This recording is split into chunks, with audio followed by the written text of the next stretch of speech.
Hello guys, আরও একবার welcome আমার এই মিনি ব্লগে। আগের দিন তোমাদের সাথে আমি শেয়ার করেছিলাম আমার জায়ের 9 মাসের স্বাদ। আর দেখো, ওর কিন্তু একটা ছোট্ট বেবি বয় হয়েছে।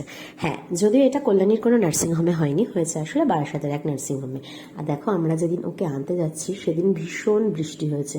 তোমরা অবশ্যই নিশ্চয়ই জানো যে মাঝখানে 3 দিন ভীষণ মুষলধারে বৃষ্টি হয়েছিল। আর তার মধ্যে কিন্তু ও আসে আমাদের বাড়িতে। আসলে আমার শাশুড়িমা বলছিল কোন কৃষ্ণ এসছে মাথায় এত বৃষ্টি নিয়ে। যাই হোক, ওর জন্মের উপর তো কারোর কোনো হাত নেই, আর ও জানতো না যে বৃষ্টি হবে। তো যাই হোক, দেখো আমরা কল্যাণী হাইওয়ে ধরে বারাসাতের দিকে রওনা হচ্ছি।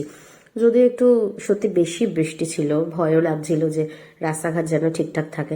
আর এটা দেখো, আমাদের ব্যারাকপুর মোড় থেকে লেফটের দিকে টার্ন নিয়ে আমরা বারাসাত ঢুকলাম।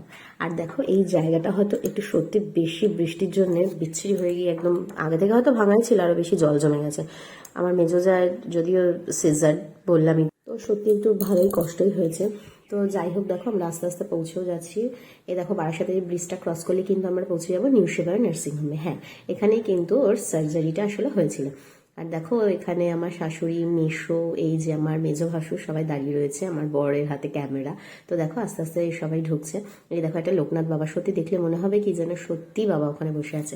আর দেখো, এই পুলিশ ভ্যানটাকে নিয়ে আমি, আমার হাজব্যান্ড বাড়িতে এসেও বলছিল যে দেখো, আমাদের ছেলে এত স্পেশাল যে পুলিশ প্রোটেকশন দিয়ে ওকে আমরা বাড়িতে এনেছি। তো যাই হোক, এটা একটা কি মজার ব্যাপার।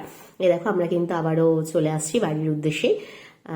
ব্যারাকপুর ক্রস করে গেছি, নৈহাটিও আস্তে আস্তে ক্রস করছি। আর নৈহাটি ক্রস করে গেলে আমাদের বাড়ি খুব একটা বেশি দূর নয়। এই দেখো, মিশো খুব রিল্যাক্স সত্যি, এই 4-5 দিনের একটা এত বড় জার্নি আজ শেষ হলো। আমাদের ঘরের ছেলে ঘরে ফিরছে, আর আমার মেজো যাও সত্যি অনেকটা রিলিফ পেল। আর এই দেখো, আমাদের একদম ছোট্ট তাতান সোনা, ছোট্ট বাবু একটা। আর আমার মেয়ে তো ভীষণ খুশি, ভীষণ।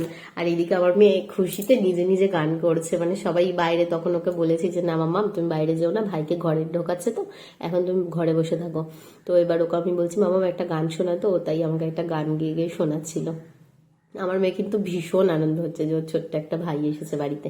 আর এই দেখো, ঘরে ঢোকার পরে কিন্তু আমি ওকে আগে কোলে নিয়ে নিয়েছি। আমার খুব দেখার ইচ্ছে ছিল যে কেমন হয়েছে।